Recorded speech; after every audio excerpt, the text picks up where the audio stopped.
EVM अगर 370 सीटें अकेली बीजेपी की और 400 एनडीए की बता रहे हैं, तो आखिर इसके पीछे के आत्मविश्वास की वजह क्या है? तो कुछ नंबर्स आपके सामने रखते हैं। आपको बताते हैं कितने सीटों पर 50% वोट से ज्यादा पर बीजेपी जीती थी। सबसे पहले 2019 में बीजेपी कितनी सीटों पर? 435 सीटों पर चुनाव लड़ी थी। अब अगला देखिए, 21 राज्यों में 224 सीटें 50% से अधिक अंतर से बीजेपी जीती थी। यानी वो आश्वस्त है कि वो हमारी झोली में ही फिर से आएंगे।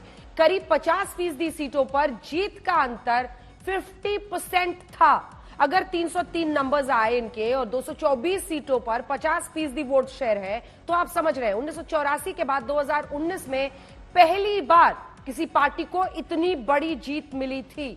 2014 में 136 सीटों पर 50% वोट मिले थे, 136 सीटों पर। लेकिन जब आप 2019 में आते हैं तो बढ़ गया, 224 बन गया। 224 सीटों पर मिला था 50% से अधिक वोट वाली 88 सीटें, 88 सीट्स बढ़ गई थी बीजेपी। अब 2019 में 75% सीट पर जीत का अंतर 1 लाख के पार था। आत्मविश्वास के पीछे की हम आपको वजह बता रहे हैं। 210 सीटों पर 1 लाख से ज्यादा के अंतर से बीजेपी को जीत मिली थी। 10,000 से कम अंतर से जीत वाली सीटें सिर्फ 10 सीटें थी। आप मान सकते हैं ना कि ये फ्लक्चुएटिंग सीट्स हो सकती हैं, तो ये सीटें बहुत कम थी 10,000 वाली। ज्यादा मार्जिन की ज्यादा सीटें थी जिनसे वो जीते थे। 50,000 से कम अंतर से जीत वाली 30 सीटें थी। यानी आप समझ सकते हैं कि काफी अंतर से उन सीटों को बीजेपी ने जीता था। अब 2019 में कितनी सीटों पर नंबर 2? 72 सीटों पर बीजेपी नंबर 2 थी। पूरी कोशिश अगर करते हैं तो क्या इन 72 सीटों में हम आपको बता रहे हैं 5% वोट स्विंग की पूरी कहानी। 5% वोट स्विंग अगर बीजेपी के पक्ष में हो जाता है तो 38% सीटें तो सीधे उनकी, 38 सीटें तो उनकी सीधी बढ़ जाएंगी। लेकिन अगर 72 सीटें में 72 वो आगे अपनी तरफ कर लेते हैं तो ये 370 लाना भी बहुत मुश्किल कौड़ी नहीं दिखाई दे रही है। बीजेपी के पक्ष में वोट स्विंग के कई कारण हो सकते हैं, वो आपको बता सकते हैं। इंडिया गठबंधन का अभी से ही टूटना। नीतीश कुमार तो निकल गए, ममता बनर्जी के तेवर आप देख ही रहे हैं। सीट पर बात नहीं बनने से जो स्विंग है। वहीं अगर आप देखिए महाराष्ट्र में क्या स्थिति बनी हुई है। एकनाथ शिंदे निकलने के बाद उद्धव ठाकरे गुट में कितनी ताकत बची है। अजीत पवार के निकलने के बाद एनसीपी का क्या हाल होगा। नीतीश का एनडीए के साथ आने से जो पूरा स्विंग है वो माना जा रहा है। कास्ट इक्वेशंस को देखते हुए बिहार जैसे राज्य में बरकरार रह सकती है एनडीए की स्थिति। बीएसपी एसपी अलग लड़ने से यूपी में एक स्विंग बीजेपी के पक्ष में हो सकता है। वोट उधर दूसरी तरफ बढ़ सकता है। अब हम आपको विधानसभा के आधार पर दिखा दे रहे हैं कि जहां बीजेपी सत्ता में है, सिर्फ बीजेपी इतने राज्यों में अपने दम पर, उत्तर प्रदेश, उत्तराखंड, मध्य प्रदेश, छत्तीसगढ़, राजस्थान, हरियाणा, असम, गोवा, यहां पर उनकी खुद की सरकार है। अब हम आपको बीजेपी प्लस भी दिखा देते हैं। बीजेपी प्लस कहां पर है तो बिहार में, महाराष्ट्र में, पुडुचेरी, सिक्किम, अरुणाचल, त्रिपुरा, नागालैंड, मिजोरम, मणिपुर, मेघालय, इन सभी जगहों पर देखिए बीजेपी जब अलायंस में है तो यहां पर है। अब सब मिला दे तो एक बहुत बड़ा हिस्सा है। कुछ और नंबर्स इंटरेस्टिंग है जो आपके सामने रखेंगे, लेकिन बड़ी बात यही दिखाई देती है 400 सीटें एनडीए को आएंगी। इसके पीछे का आत्मविश्वास कहां से आता है?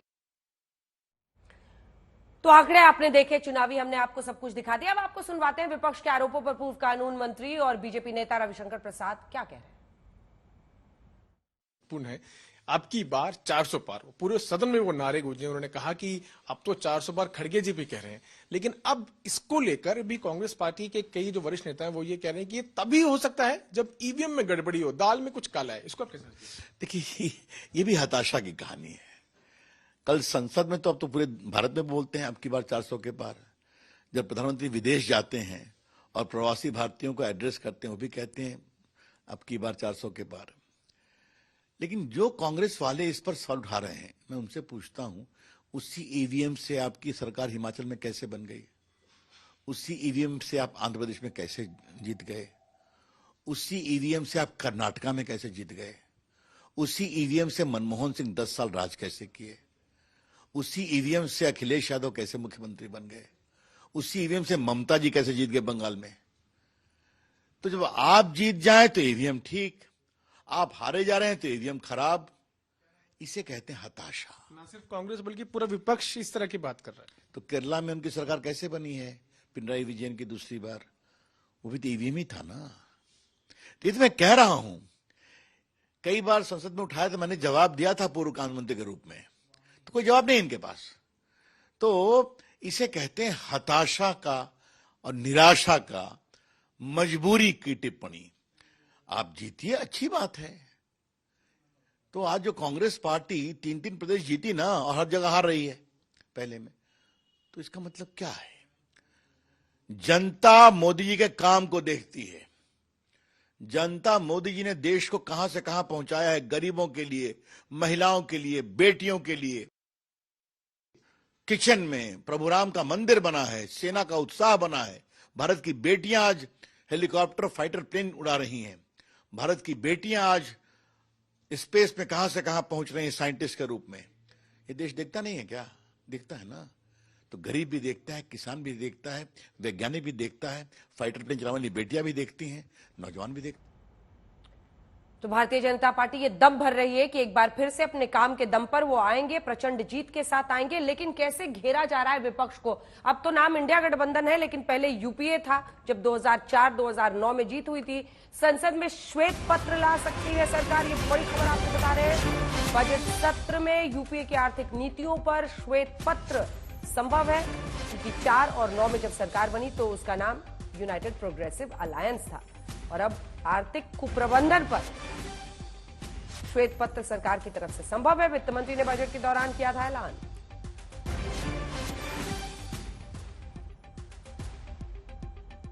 तो विपक्ष को मात देने के लिए हर मोर्चे पर मोदी सरकार तैयार है। पीएम मोदी के दिमाग में बीजेपी को 370, एनडीए को 400 सीटों की पूरी कैलकुलेशन चल रही है। आज हम इसी कैलकुलेशन को आपको समझाने की कोशिश कर रहे हैं। पीएम मोदी ने विपक्षी एकता के नाम पर बने इंडिया गठबंधन अलायंस पर ऐसे ही अटैक नहीं किया।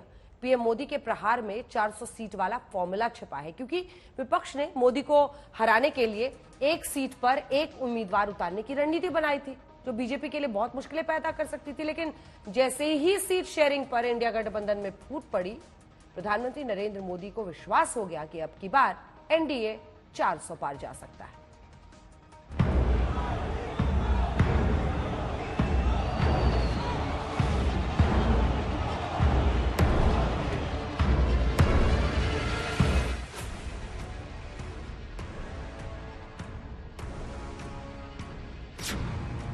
मोदी ने क्या सोचकर 400 सीटें जीतने की बात कही?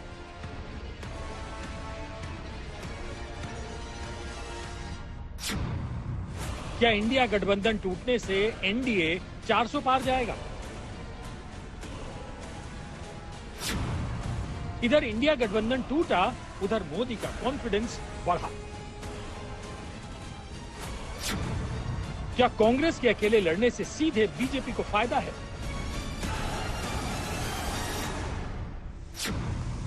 क्या मोदी ने 400 सीटें जीतने की पूरी कैलकुलेशन कर ली है? 2024 के लोकसभा चुनावों में विपक्ष के 28 दलों ने एकजुट होकर मोदी को हराने के लिए इंडिया गठबंधन बनाया था, क्योंकि इस गठबंधन में मुख्य विपक्षी दलों के साथ साथ तमाम क्षेत्रीय दल भी साथ आए। तो लगा कि अब की बार लोकसभा चुनावों में टक्कर जोरदार होगी, क्योंकि इंडिया गठबंधन की सफलता घटक दलों के बीच एकजुटता और सीट बंटवारे से जुड़े समझौते पर टिकी थी, ताकि एक सीट पर एक उम्मीदवार उतारकर बीजेपी को कड़ी टक्कर दी जा सके। लेकिन सीट बंटवारे को लेकर ही इंडिया गठबंधन में फूट पड़ गई। सबसे पहले इंडिया गठबंधन की नींव रखने वाले नीतीश कुमार ही छिटक गए और बीजेपी से मिल गए। हमने छोड़ दिया। फिर ममता बनर्जी ने भी ऐलानिया कह दिया कि ये गठबंधन ना चलबे। बंगाल में टीएमसी एकला चलबे।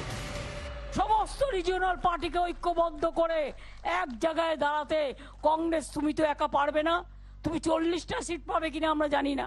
আজ তোমাদের এত অহংকার, এত অলংকার। আমি নাই বা কিছু চাইলাম, তাও আমি বলেছিলাম 2টো সিট তোমাদের দেবো, তোমাদের জিতিয়েও দেবো। বললো হবে না। আমি বললাম কটা চাই? 42টা। আচ্ছা 42টাই নিয়ে নাও। रिजेक्टेड। और बड़ी बात यह कि नीतीश ने भी और टीएमसी ने भी इंडिया गठबंधन टूटने के लिए कांग्रेस को ही जिम्मेदार ठहराया। अब पीएम मोदी भी कटाक्ष करके कह रहे हैं कि नई नई मैकेनिक बनी, कांग्रेस ने अलायंस की ही अलाइनमेंट बिगाड़ दी। कुछ दिन पहले भानुमति का कुनबा जोड़ा,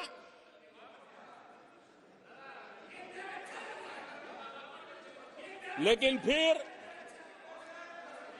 एकला चलो रे करने लग गए। कांग्रेस के लोगों ने नया नया मोटर मैकेनिक का काम सीखा है और इसलिए अलाइनमेंट क्या होता है उसका ज्ञान तो हो गया होगा, लेकिन मैं देख रहा हूं अलायंस का ही अलाइनमेंट बिगड़ गया। इनको अपने इस कुनबे में अगर एक दूसरे पर विश्वास नहीं है तो ये लोग देश पर विश्वास कैसे करेंगे। राजनीति में बड़ी पुरानी कैलकुलेशन है, बटा हुआ विपक्ष हमेशा सत्तारूढ़ दल को फायदा पहुंचाता है। 2019 के आम चुनाव में पीएम मोदी की पार्टी को 37% वोट मिले थे, जिसके दम पर वो 543 सीटों में से 303 सीट जीतने में सफल हुए। और पीएम मोदी कह रहे हैं 2024 के लोकसभा चुनाव में बीजेपी अकेली 370 सीटें जीतेगी और तीसरी बार उनकी सरकार बनेगी। बीजेपी को 370 सीट और एनडीए को 400 पार। आज तक ब्यूरो। राष्ट्रीय स्तर पर बीजेपी के सामने एकमात्र कांग्रेस ही खड़ी ही दिखाई देती है, क्योंकि बीजेपी के बाद वही सबसे बड़ी पार्टी है। इस वक्त यही गठबंधन की कमजोरी का कारण है। पिछले 7 महीने में अगर इंडिया गठबंधन के बीच सीट शेयरिंग का कोई फॉर्मूला नहीं निकल पाया तो इसकी वजह कांग्रेस पार्टी ही है, क्योंकि कांग्रेस क्षेत्रीय दलों से ज्यादा सीटें मांग रही है और क्षेत्रीय दलों को ये कतई मंजूर नहीं। यही अपना अपना स्वार्थ इंडिया गठबंधन के लिए टूट का कारण बना है, जबकि मोदी के लिए मजबूती का। देखिए ये स्पेशल रिपोर्ट। इंडिया गठबंधन महज 7 महीने में ही बिखर गया। ना तो बंगाल में टीएमसी और कांग्रेस के बीच सीट शेयरिंग हो पाई, न दिल्ली और पंजाब में बात बन पाई। तो क्लियर है कि कांग्रेस के साथ नहीं जाएगी। अरे भाई, हम तो पिछले 6-8 महीने से कह रहे हैं कि उस जिसको आप लोग इंडिया गठबंधन जो भी कहते हैं, उस गठबंधन में जितने लोग बैठते हैं, जिसको आप लोग बड़ा नेता जानते हैं, ममता बनर्जी, अरविंद केजरीवाल, स्टालिन, उद्धव ठाकरे, जितने मुख्यमंत्री उसमें बैठते हैं, उन सब के मुख्यमंत्री बनने के अभियान को हमने चलाया है। हमने उनकी मदद की है, जीतने में कंधा लगाया है। इसके बावजूद हम हमेशा से कह रहे हैं कि उसमें कुछ नहीं होने वाला। ये सब ऐसे वक्त में हुआ जब मोदी बेहद मजबूत स्थिति में है और इसीलिए मोदी बड़े आत्मविश्वास के साथ कह रहे हैं अब की बार एनडीए 400 पार। मोदी विपक्ष के उन नेताओं को भी चिढ़ा रहे हैं जो कभी मोदी पर 400 सीटें वाला टॉन्ट मार रहे थे।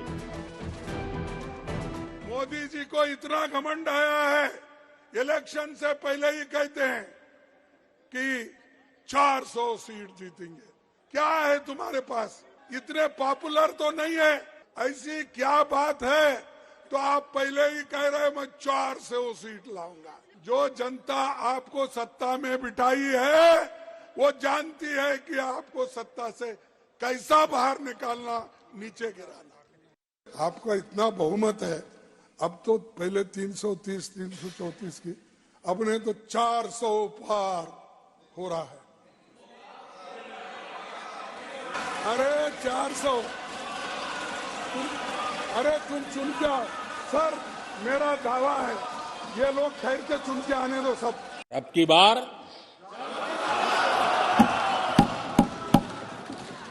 पूरा देश कह रहा है, अब की बार खड़गे जी भी कह रहे हैं।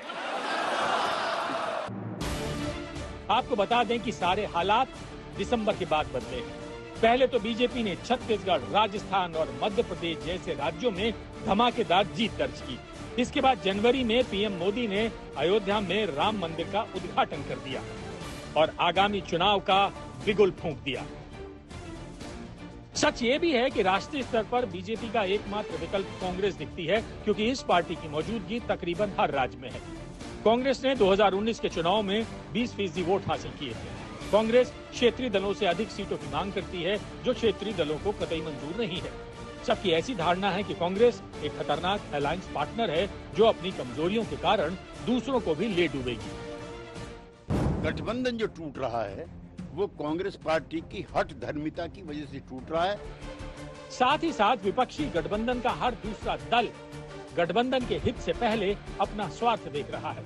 क्षेत्रीय दलों को सिर्फ अपने राज्य से मतलब है, क्योंकि अगर ये लोग संसदीय चुनाव में हार भी जाते हैं तो उनके पास राज्य तो होगा ही। और अभी तक ना तो यूपी में अखिलेश यादव और कांग्रेस के बीच कोई सीट शेयरिंग का फॉर्मूला फाइनल हुआ है, ना ही महाराष्ट्र में उद्धव ठाकरे के साथ कोई सीट बंटवारे को लेकर फाइनल बातचीत हुई है। इसीलिए मोदी सीधे कांग्रेस पर चोट कर रहे हैं। विपक्ष ने जो संकल्प लिया है उसकी सराहना करता हूं। एक एक बात से मेरा और देश का विश्वास पक्का हो गया है कि इन्होंने लंबे अरसे तक वहां रहने का संकल्प ले लिया। आप कई दशक तक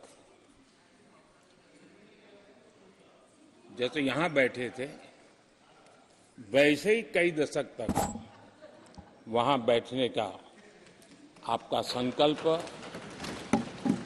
और जनता जनार्दन तो ईश्वर का रूप होती है। और आप लोग जिस प्रकार से इन दिनों मेहनत कर रहे हैं,